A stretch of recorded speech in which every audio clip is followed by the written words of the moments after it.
Before time was measured, before kings ruled the earth, there walked a man who was no man, a priest without lineage, a king without death. His name was Melchizedek. And the secrets buried in his story will shake the foundations of what you believe. In the shadowed epochs before history's dawn, when the cosmos still echoed with the voice of creation, a figure emerged from the mists of eternity. Neither fully divine nor wholly mortal, he stands as the singular enigma of sacred texts mentioned briefly, yet revered eternally. The one whose priesthood predates Aaron, the king whose throne predates David, the immortal whose existence defies understanding. The ancient scrolls speak his name with trembling reverence. Melchizedek, king of righteousness, priest of the Most High God, a being without beginning and without end. They say he appeared to Abraham bearing bread and wine, simple gifts from one who was anything but simple.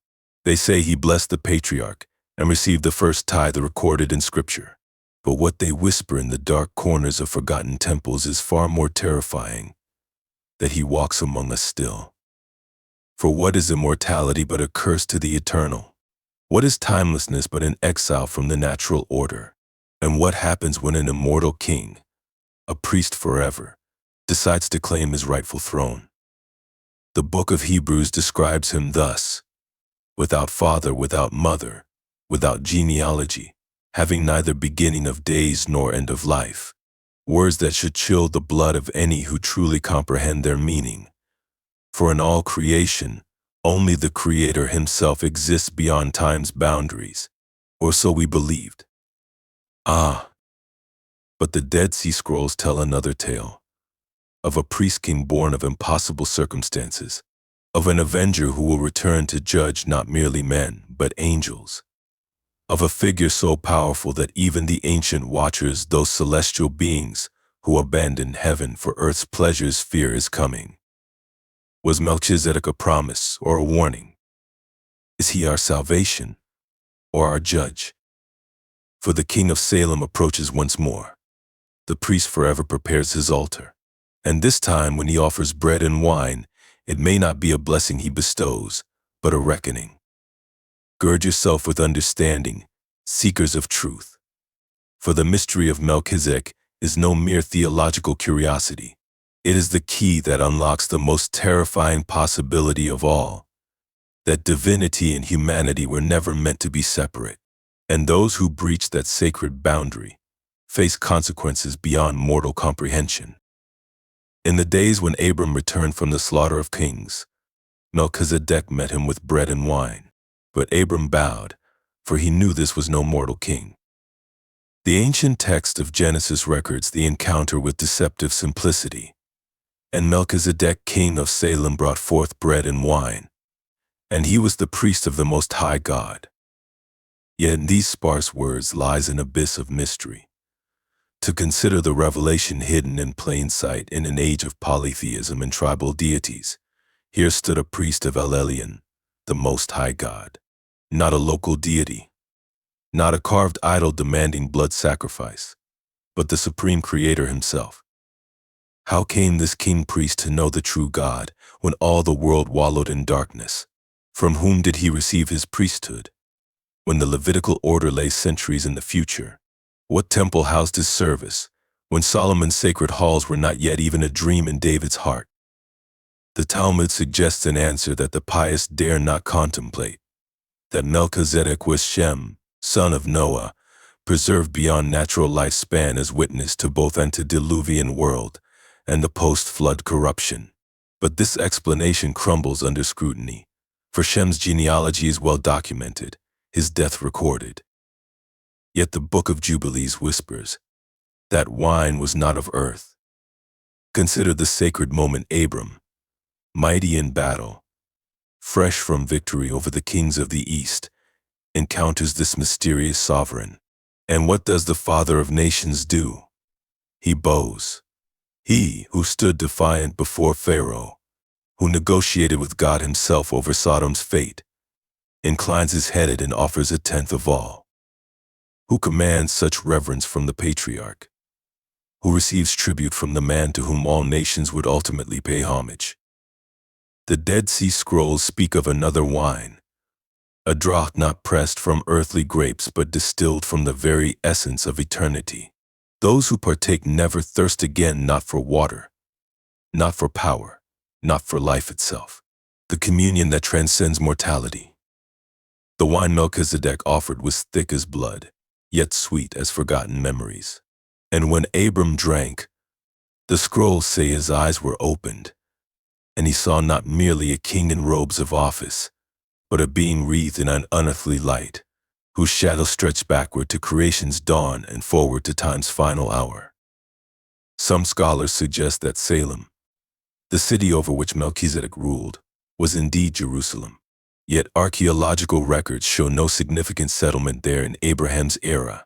How then could it boast a king, unless Salem was no earthly city at all? For Salem means peace, not the fragile absence of conflict that humans call peace, but the profound wholeness, the perfect harmony that existed before the cosmos fractured. What if Melchizedek's kingdom was not built of stone and mortar, but existed in that liminal space between heaven and earth? The Nag Hammadi texts describe a kingdom within a kingdom, invisible to mortal eyes but more real than the shadowed half-life we call existence. Its king walks among men but is not of them. Its priest offers sacrifice but requires none for himself. And lo, Melchizedek came forth from Salem, his robes white as lightning, his voice like the thunder of many waters. Where other kings wore crowns of gold, his head bore the weight of eternity. Where other priests carried censers of incense, his hands cupped the very light of creation. Abram recognized him instantly, not with his eyes, but with that deeper sight that glimpses the divine. For the patriarch had walked with God, had heard his voice in the night, had followed his command from Ur of the Chaldees. He knew the fragrance of eternity. The ancient historian Josephus records a curious detail, almost as an afterthought, that after meeting with Melchizedek, Abram's countenance was changed, as though he had gazed upon something not meant for mortal sight. For days afterward, his servants could not look directly at him. So strangely did light seem to play about his features. But the encounter's strangest aspect was this: though Melchizedek blessed Abram, though he refreshed the weary warriors with bread and wine, he asked nothing in return. No alliance, no favor, no oath of fealty. What king meets a conquering general and seeks no advantage? What priest blesses without requiring sacrifice? Unless the blessing itself served a purpose beyond mortal understanding. Unless the communion was not meant for Abraham alone, but for the seed within him, the promised one through whom all nations would be blessed. The ancient Coptic manuscript, the Testament of Salem, contains this cryptic passage: "And the king touched the prophet's loins, saying, What sleeps here shall awaken in its time.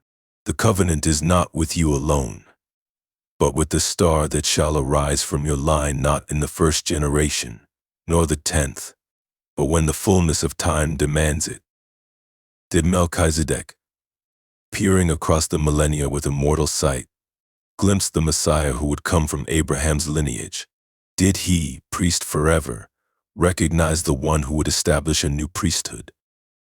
The most terrifying possibility remains that in blessing Abraham, Melchizedek was not acting in servitude to God Most High, but in accordance with his own unfathomable purpose. For what did Abraham truly know of this king-priest? Only that he appeared as if from nowhere, received tribute as his due, and vanished back into mystery's mists. No scroll records his birth, no tomb holds his bones, for he is a priest forever. And the order of Melchizedek remains, invisible to human eyes but present nonetheless, awaiting the moment when eternity once again intersects with time. But the deepest mystery remains unspoken. For if Melchizedek required no redemption, offered no blood sacrifice for himself, whence came his righteousness? If he stood outside the Mosaic law, outside the covenant of circumcision, outside the Levitical priesthood, by what authority did he mediate between God and man?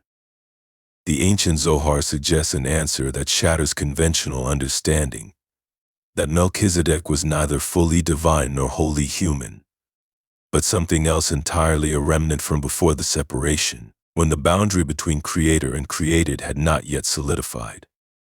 Before Adam's fall, before the cherubim with flaming swords guarded Eden's gates, before humanity forgot its first estate and stumbled into darkness, a being preserved as testimony to what was and what might yet be again.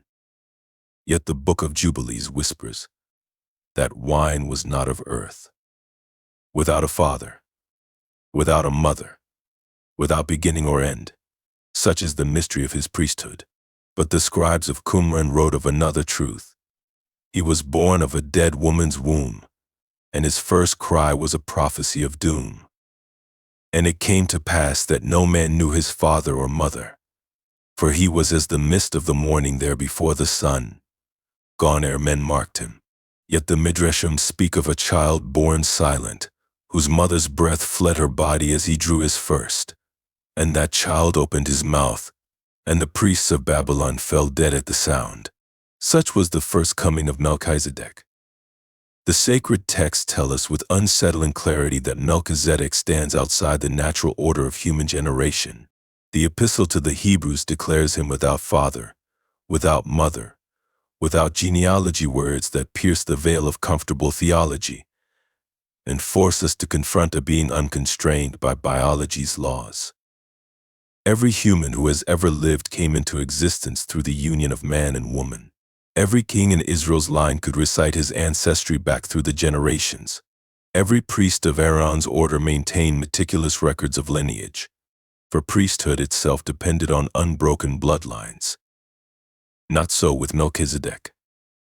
The Dead Sea Scrolls fragment 11Q13 speaks of one begotten before the morning star, not born, not created, begotten. The same word is used to describe the relationship between the Father and the Son, a word that implies derivation without diminution, succession without separation. But the scrolls discovered in Cave 4 at Qumran contain a more disturbing account, one purposely excluded from later collections and actively suppressed by the temple authorities. They speak of a woman named Sopanim, wife of Ner, brother of Noah, who conceived though past childbearing years and died with child still in womb. And as they prepared her body for burial, behold, her abdomen moved, and Ner and Noah watched in terror as the dead woman's womb opened of its own accord, and from it emerged not a newborn, but a child already 3 years of age, fully clothed in priestly garments, speaking with the tongue of an elder. The child said unto them, I am Melchizedek, priest of the Most High God. Take me to the mountain called Ararat, for soon the waters will come, and I must not perish with this generation. Noah near, overcome with fear, did as commanded, establishing the child in a cave high in the mountains, where the archangel Michael himself was appointed guardian. And there Melchizedek remained while the flood waters purged the corrupted earth, neither drowned with the wicked nor saved in the ark with the righteous. A third way, a separate path, neither fully of heaven nor wholly of earth. When Noah's descendants multiplied and filled the earth again, when Babel's tower rose in defiance of divine decree, when languages shattered and humanity scattered across the face of the earth, Melchizedek descended from his mountain and established Salem in the land that would one day be called Canaan. But the scribes of Qumran wrote of another truth. He was born of a dead woman's womb, and his first cry was a prophecy of doom. For the words the infant Melchizedek spoke were these, Behold, a flood comes to wash away corruption, but the heart of man remains unchanged. Therefore have I come to establish a priesthood not of blood but of spirit, not of law but of righteousness. And my priesthood shall stand when all others fall. My altar will remain when temples are dust. And those who serve as I serve shall inherit not lands nor riches, but eternity itself. The Babylonian Talmud mentions obliquely a priest before priests, who taught Noah's son Shem the mysteries of bread and wine, who showed him a form of worship unbounded by sacrifice of firstlings or grain offerings, who established a hidden lineage not of flesh but of initiation. This explains why throughout human history, across disparate cultures and disconnected civilizations, we find the recurring motif of the divine mediator, one who stands between humanity and the supreme deity, belonging fully to neither realm but conversant with both. The Druids of ancient Britain called him the Nameless One who came from the east. Egyptian hieroglyphs speak of he who was before Osiris. Persian Magi anticipated the deathless priest who serves the fire uncreated. Always the same mysterious figure. Always the same disturbing attributes. Always standing outside time's flow while directing its currents. But the most unsettling aspect of the Melchizedek mystery is this. If he was indeed born of a dead woman, then death itself bent its inviolable laws in his presence. If he indeed spoke prophecy from a newborn's mouth, then time's one-way arrow wavered in his presence. If he indeed survived outside the ark, then divine judgment made an exception for him alone. What does it mean to be born from death? What kind of being emerges from the womb not of a living mother, but of a corpse? Neither resurrected nor reincarnated, but something else entirely, a life kindled from lifelessness, a flame springing from cold ash. Some theologians suggest that Melchizedek represents the antithesis of natural birth, not a being born into mortality, but one who emerged from mortality, already freed from its constraints. Not one who would grow old and die, but one who appeared fully formed, already ancient beyond reckoning. As the Kabbalah teaches, from death comes the deathless one. From time's ending comes he who ends time. From the final silence comes the first word of the world to come. The bloodline of never. The genealogy of the impossible. The heritage of eternity itself. Consider the implications carefully. If Melchizedek was indeed without father, without mother, then he represents a fundamental challenge to everything we understand about human existence. For we define ourselves by our relation son of, daughter of, parent to. Our identity is inseparable from our lineage, our past inseparable from those who came before. Not so with Melchizedek. Unfettered by ancestry's claims, unburdened by heredity's curses, he stands as the solitary figure whose existence depends on no predecessor. The ancient Ethiopic text, the Wisdom of Azel, contains this passage. The priests of men carry the blood of their fathers, and with it the ancient sin. But the priest of Salem carries no blood but his own, and it flows with the light of first creation, unstained by the touch of the serpent. Is this why Abraham bowed before him? Not merely because he was king of Salem, not merely because he served as priest of God Most High, but because he recognized in Melchizedek something fundamentally different from himself, a being untouched by the consequences of Eden's fall. The Zohar teaches that every human soul bears the imprint of Adam's choice, the fracture in creation that separated divine and human realms. But what of one not descended from Adam? What of one whose origins bypass entirely the natural order of human generation? He would stand outside the curse, outside mortality's claim, outside the very structure of fallen existence. A priest forever, not by divine appointment, but by metaphysical necessity. A king of righteousness, not by moral achievement, but by ontological reality, not becoming righteous, but being righteousness itself. And this is why the mystery of Melchizedek so disturbs our theological certainties. For if such a being exists, neither human nor divine in the conventional sense, then the boundary we've established between creator and created may not be as absolute as we've believed. But the scribes of Qumran wrote of another truth. He was born of a dead woman's womb, and his first cry was a prophecy of doom. For what is birth from death but resurrection? And what is resurrection but the ultimate refutation of fallen nature's most inexorable law? And if one could be born already transcending death's dominion, what need would he have for salvation as we understand it? The bloodline of never, the ancestry of the impossible, the genealogy that begins and ends with himself. Such is the mystery of Melchizedek. He bears no sword, yet the Dead Sea Scrolls name him Avenger of God. The same scrolls speak of his throne in the heavens and his return in the last days to judge the watchers. When men think of priests, they envision solemn figures in sacred vestments, moving with careful precision through ritual's choreography. When they think of heavenly beings, they picture angels with harps singing eternal praises before the throne of God, gentle creatures, peaceful servants. But there is another order in the celestial hierarchy: the warriors, the avengers, those who enforce divine justice when mercy has run its course. The Book of Enoch speaks of the watchers, angelic beings assigned to observe humanity but who abandoned their posts, took human wives and taught mankind forbidden knowledge. Their offspring were the Nephilim, giants whose corruption hastened the flood's judgment. And in the aftermath of that cosmic cleansing, a court was convened in the heavenly places.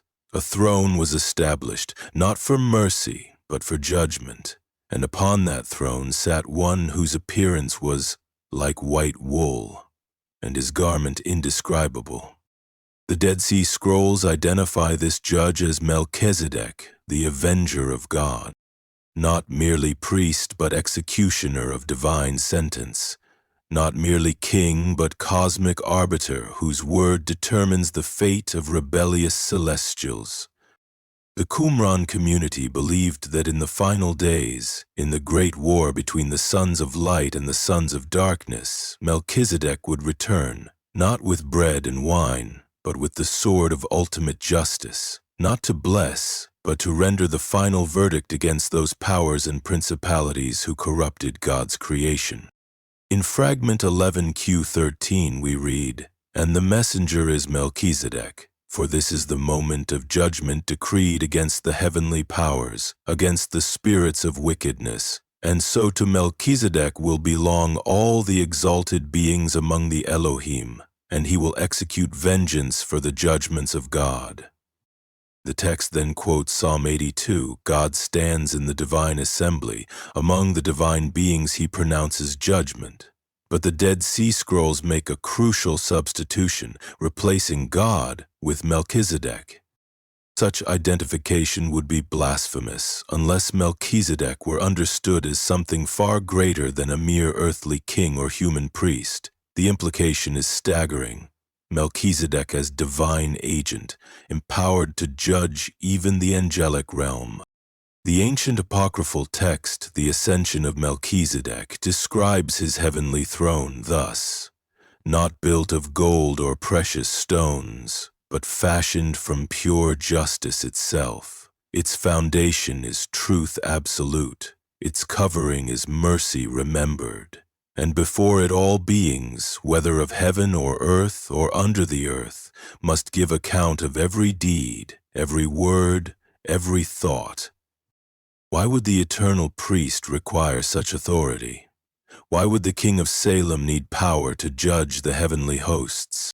Consider what the Watchers represent. Beings who breached the boundary between divine and human realms, who corrupted flesh with celestial knowledge, who introduced to earth what heaven had decreed should remain separate.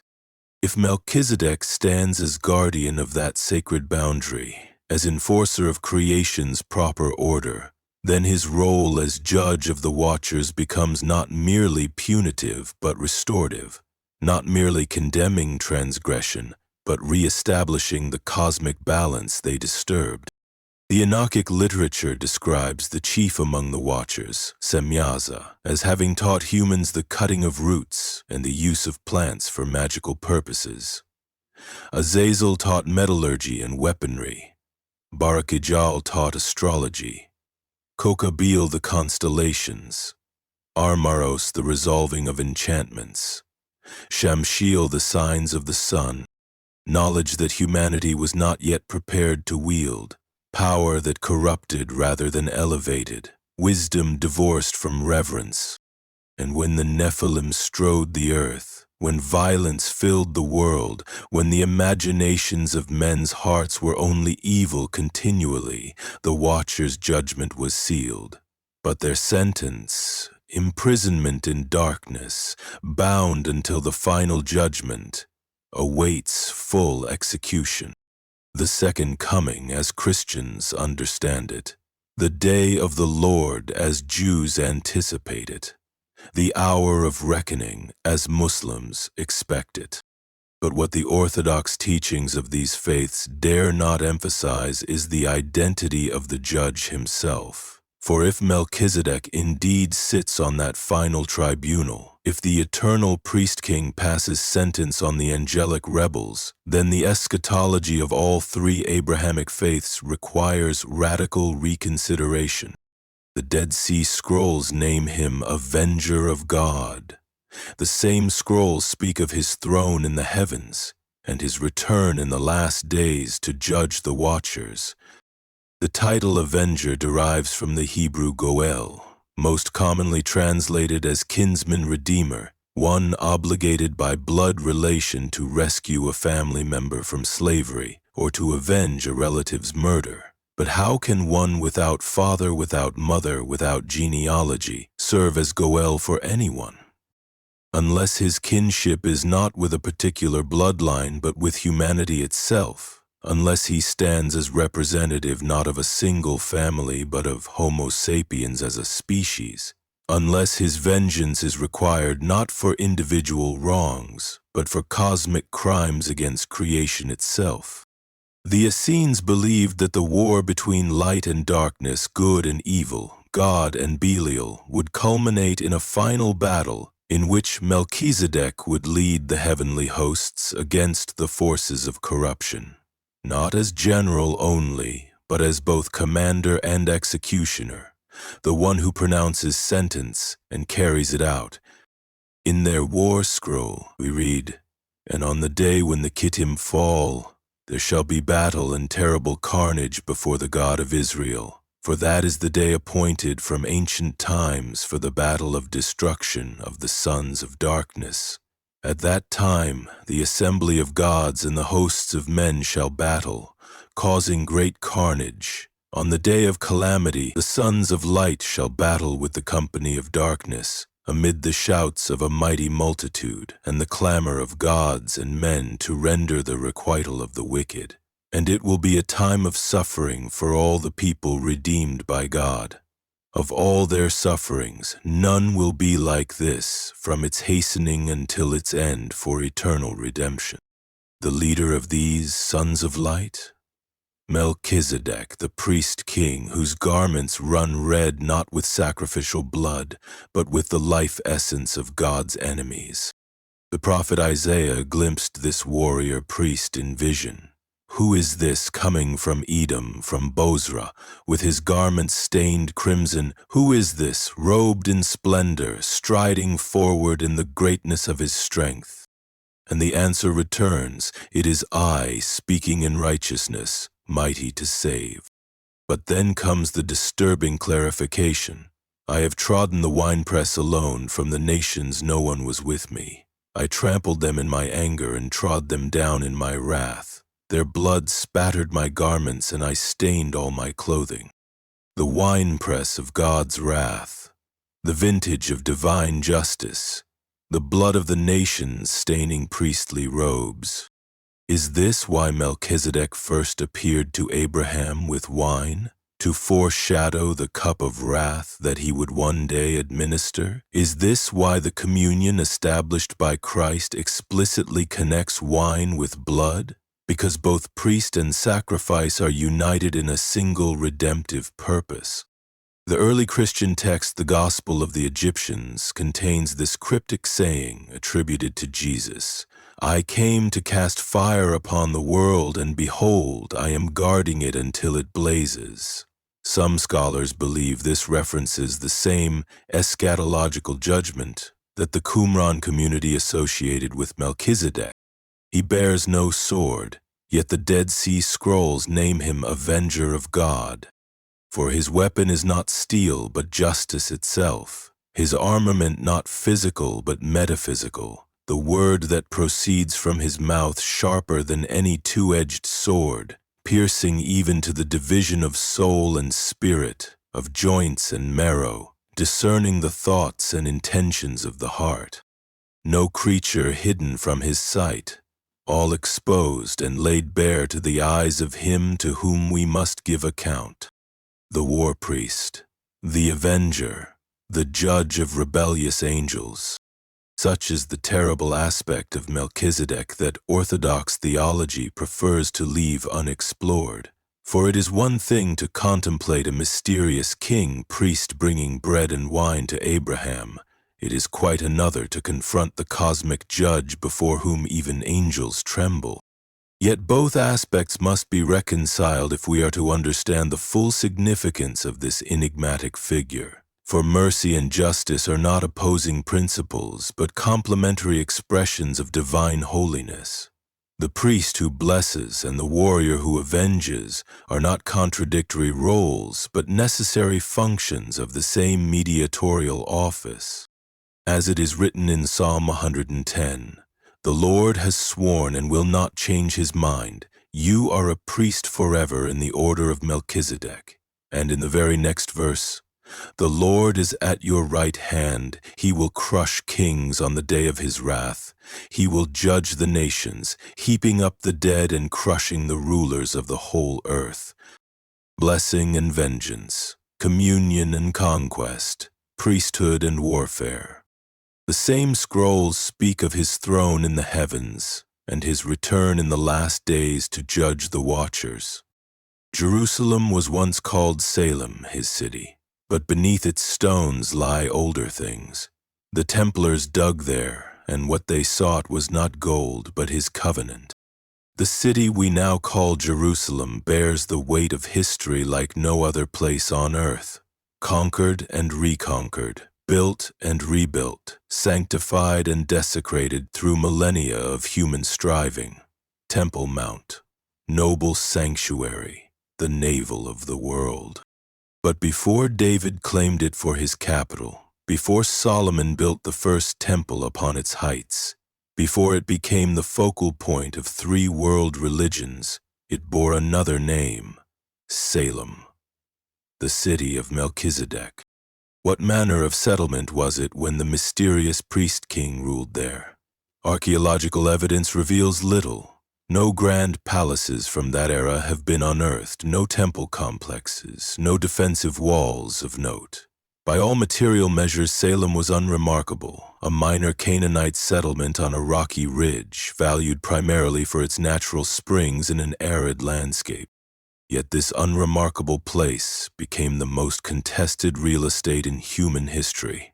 This ordinary hill became the axis mundi, the point where heaven and earth meet, where divine presence intersects with material reality. Why? What transformed Salem into Jerusalem, the foundation of peace, the city of the great king? What cosmic significance adheres to this location? The Book of Jubilees provides a startling answer. Noah knew that the Garden of Eden is the Holy of Holies and the dwelling of the Lord, and Mount Sinai the center of the desert, and Mount Zion the center of the navel of the earth.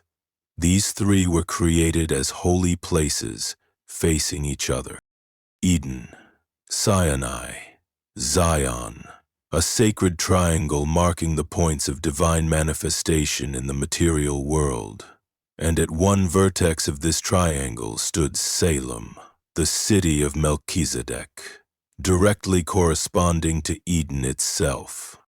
If Eden represented paradise lost, the original site of unmediated communion between human and divine, then Salem symbolized the possibility of that communion's restoration, the place where the priest of God Most High established his throne.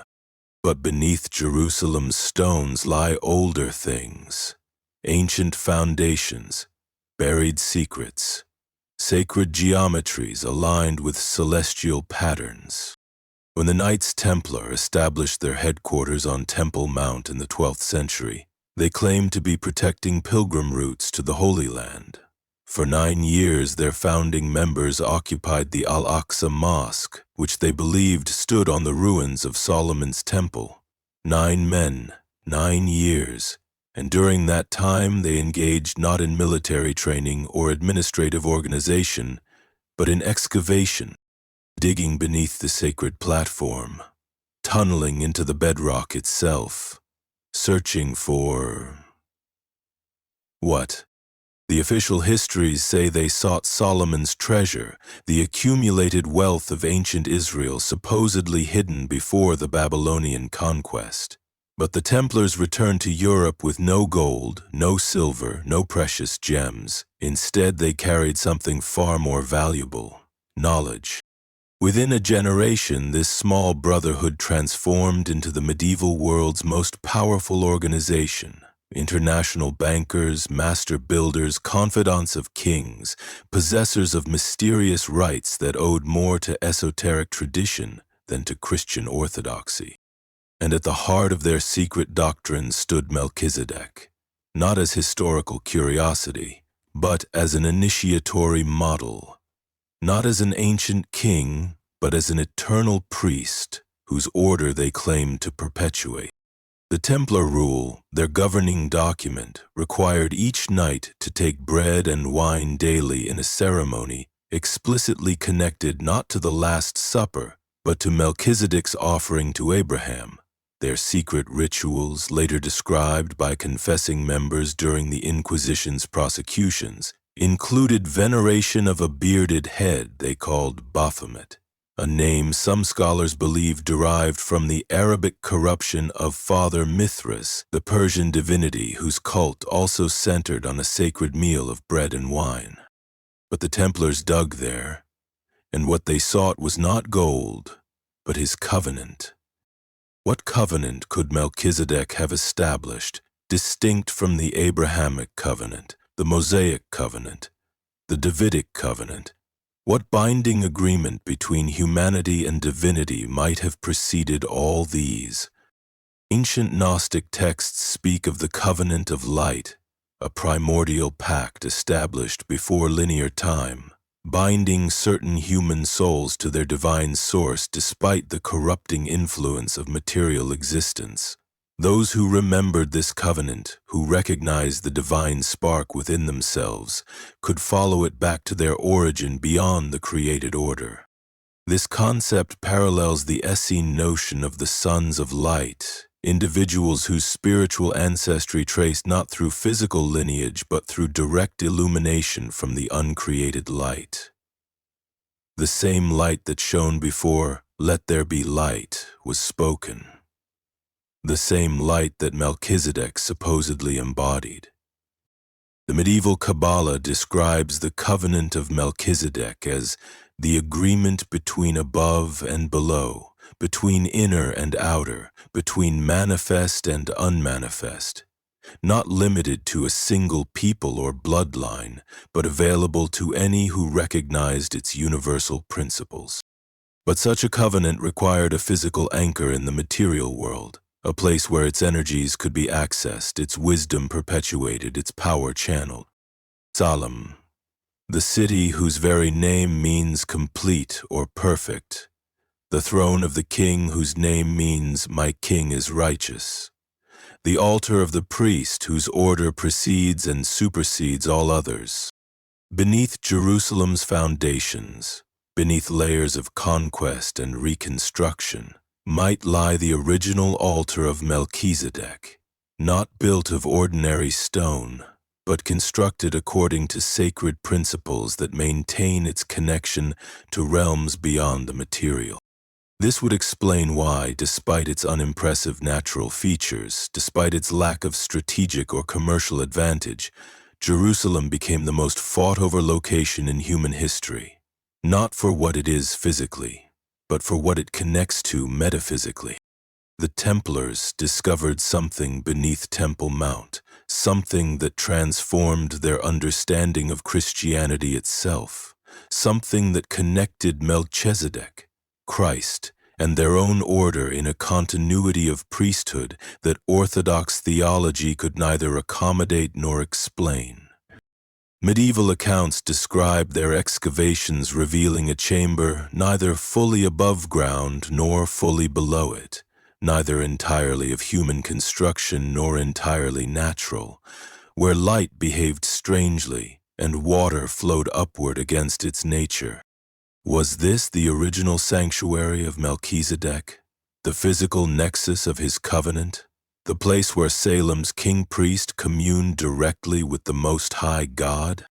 The 13th century mystic Meister Eckhart wrote cryptically, "Beneath the Holy of Holies lies a holier sanctum still, where the first priest established connection with the uncreated.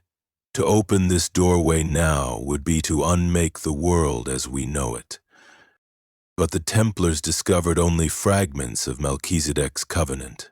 The full truth remained hidden, protected by guardians older than Jerusalem itself. What they found was enough to transform their understanding, but insufficient to fully restore the ancient priesthood. The Templar seal, 2 knights riding a single horse, symbolized this duality, the visible order and the hidden one, the outer teaching and the inner mystery. Their sudden rise to power and equally sudden fall speaks to forces beyond mere politics.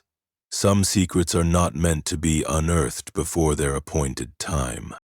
Jerusalem stands today as a palimpsest. Sacred texts written over sacred texts, temples built upon temples, each layer obscuring yet preserving what came before. And beneath it all remains the shadow of Salem, the echo of Melchizedek's footsteps, the whisper of an eternal covenant that outlasts empires. Behold the works of men, machines that think, flesh that does not rot. And the wise ask, do they seek only life, or to become as he is? In sterile laboratories and gleaming tech campuses, humanity pursues immortality with unprecedented fervor. CRISPR technology edits the genetic code.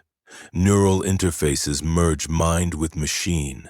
Artificial intelligence approaches sentience. Nanotechnology promises cellular repair at the atomic level. The quest for eternal life continues, yet with tools undreamed of by ancient alchemists.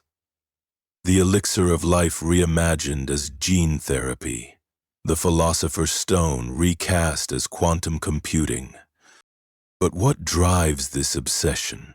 Is it merely fear of death or something deeper, an ancestral memory of what was lost, a primal recognition that mortality itself is not our natural state, but a condition imposed, a limitation to be overcome? The Emerald Tablet of Hermes Trismegistus declares, "What is above is like what is below, and what is below is like what is above, to accomplish the miracle of the one thing." Modern transhumanists echo this hermetic principle when they speak of consciousness uploading, of escaping the meat prison of biological existence, of becoming information rather than organism. They seek what Melchizedek embodied, existence beyond biological constraint, life not limited by time's arrow, consciousness unfettered by mortality's chains. Ancient texts describe Melchizedek as neither angel nor man, but participation in both natures. Today's technoprophets speak of post-humanity and directed evolution, offspring that will transcend our limitations as surely as we transcended our simian ancestors. The parallels are unmistakable. The pattern repeats. The forbidden knowledge once taught by the Watchers now rediscovered through scientific inquiry. The boundary between human and divine once again under assault. And the wise ask, Do they seek only life or to become as he is? For immortality without transformation is merely existence prolonged, not transcendence achieved. Endless life without higher purpose becomes its own punishment, a technological Tower of Babel reaching toward heaven without understanding what heaven truly is. The Melchizedek texts speak of becoming what we already are, not adding to human nature, but awakening what lies dormant within it. Not enhancement through external means, but realization of internal potential. This is what separates the priest-king's immortality from the counterfeit version our technology promises. His was not the persistence of the ego, but its transcendence. Not the preservation of the small self, but its expansion into cosmic awareness. Modern silicon prophets promise liberation from death while shackling us ever more tightly to physical systems. Server farms, power grids, rare earth minerals. Their immortality remains bound to the material realm, dependent on infrastructure, vulnerable to entropy. Melchizedek's immortality derived from no external source, required no technology to sustain it, depended on nothing but its own inherent nature. As it is written in the Pistis Sophia, those who drink from the cup I offer will thirst again, but differently. Not for life's extension, but for its deepening. Not for time's expansion, but for its transcendence. In their quest to defeat death, today's immortality seekers may instead enshrine it permanently, preserving consciousness in unchanging digital formats, freezing personality at the moment of transition, creating not eternal life, but eternal stasis. The immortality of Melchizedek was not static but dynamic, not fixed in form but fluid in essence, not bound to a single expression but free to manifest according to higher purpose. This is the crucial distinction our technological prophets fail to grasp. In seeking to become like gods, they aim too low. In attempting to preserve what is, they miss what could be. In fighting death, they forget to transform life. Behold the works of men, machines that think, flesh that does not rot, and the wise ask, do they seek only life, or to become as he is? But the greatest secret is yet untold, for there is another who walks as he does, and his name is Death. In ancient myths worldwide, two immortal figures recur with suspicious frequency, the eternal priest and the undying hunter, Melchizedek and Nimrod, the priest who offers communion with the divine, and the hunter who pursued divinity as prey. The Book of Jasher suggests these figures are not opposites but counterparts, two faces of the same cosmic principle manifesting in different forms. Like matter and antimatter, their meeting would annihilate both and reconstitute reality itself. The final confrontation approaches, the priest's altar and the hunter's snare, the blessing and the curse, the sacrifice and the slaughter. For Melchizedek is returning, not as historical curiosity, but as living presence, not as theological puzzle, but as existential challenge, not as symbol, but as substance. The signs are written in the stars that ancient kings worshipped, the timeline encrypted in monuments older than recorded history, the warning embedded in quantum phenomena that defy conventional understanding. Salem rises again, not as geographical location, but as state of consciousness. The priesthood reawakens, not as religious office, but as transformative capacity. The covenant reasserts itself, not as legal agreement, but as metaphysical reality. Those with eyes to see recognize the pattern unfolding. Those with ears to hear detect the approaching footsteps. Those with hearts prepared understand what is required. For the King of Salem comes not to comfort but to transform, not to save but to transmute, not to preserve what is but to reveal what could be. The bread and wine are prepared, the table is set, the invitation extended. Will you recognize him when he appears? Will you accept what he offers? Will you become what he is? The mystery of Melchizedek stands not as a historical artifact, but as a present possibility, not as doctrine to believe, but as reality to embody, not as a story to tell, but as life to live. For the priest forever awaits those ready to enter his order. The King of righteousness prepares to reveal his kingdom. The man without beginning or end offers participation in eternity itself. The choice approaches, the moment nears, the transformation beckons. As it was in the beginning, so shall it be at the end. Melchizedek comes. Prepare the way.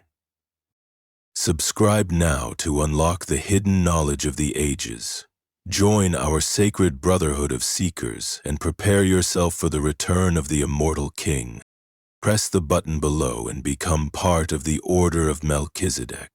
The first shall be last, and the last shall be first, but those who watch and wait shall inherit eternity.